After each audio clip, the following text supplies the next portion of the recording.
The rain started like a warning, just a few cold drops on the road, a hush in the wind, a darkening of the sky above the Kirswald Hills. Then the heavens opened.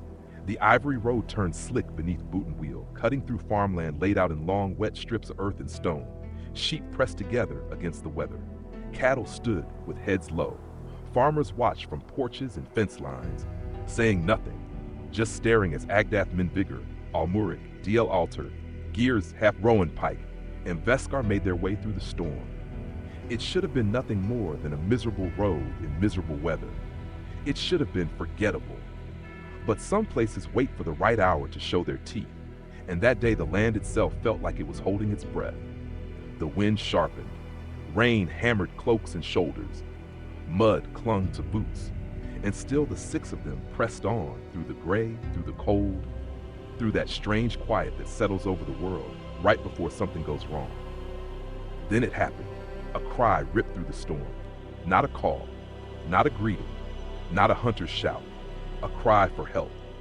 It came from the woods beside the road, sharp and raw and full of fear, followed a heartbeat later by the scream of a horse so wild and desperate it cut straight through rain, straight through thought, straight into the bones. That was no ordinary sound. That was the sound of something dying. Agdath turned toward it at once, already moving. Almuric's eyes narrowed on the tree line, reading danger in the dark between the trunks. D.L. Alter felt it before he understood it, that deep wrongness that creeps ahead of things born in places they should never leave. Gears heard chaos where there should have been order. Rowan Pike fixed on the woods with the hard, ready stillness of a man who knew how fast trouble closed. Veskar stepped forward like a man drawn by the pull of buried things rising at the wrong time, and together they left the road. The woods swallowed them fast. Rain rattled through leaves overhead and poured in silver sheets from branch to branch. Wet brush dragged at legs and cloaks. The earth was soft and slick, sucking at every step.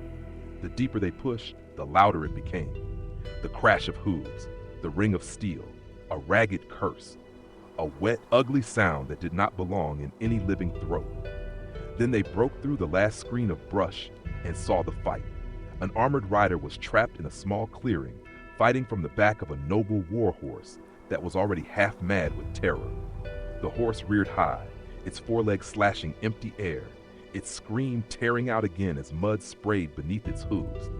The rider hauled hard on the reins with one hand and swung with the other, striking fast, striking desperate, trying not to win now, only trying not to die. He was losing. That much was plain in a single glance. His seat in the saddle was slipping. His swings were shorter now, tighter, forced. The horse was blowing hard, sides heaving, its strength running out one panicked breath at a time. And around him moved three creatures so foul, so wrong, that for a moment the storm itself seemed to dim around them. They were shaped like men only in the cruelest sense.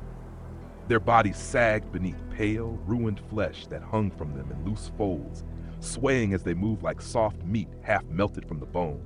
Their limbs were uneven and twisted, too long here, too thick there, built with no care for beauty or balance or anything mortal. Their skin had the sick look of something dragged from a pit where light had never once been welcome. Their eyes rolled white and empty in their heads. Not blind, worse, hungry. Their mouths stretched wide and slack, opening into wet, gulping maws that snapped at horse flesh and steel and any living thing near enough to reach. They made no noble roar, no beastly howl, only harsh, breathy huffing sounds, like something dead trying to remember how to breathe while it fed. One slammed shoulder first into the horse's flank, nearly toppling mount and rider both. Another lunged low, clawing upward, forcing the rider to wrench his leg back just before those grasping hands could drag him from the saddle. The third circled with awful patience, cutting off escape, tightening the ring, waiting for horse or man to fail first.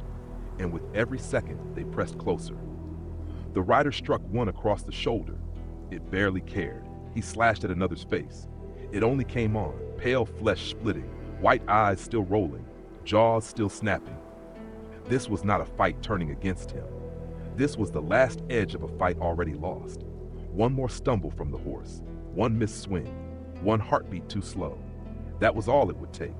And there, in the rain-choked woods off the Ivory Road, with thunder rolling overhead and a stranger about to be torn down by things not meant for this world, Agdath Menfigure, Almuric, D.L. Alter, Gears, Rowan Pike, and Veskar came upon a battle that was going to end in blood, unless they chose, right then, to step into it.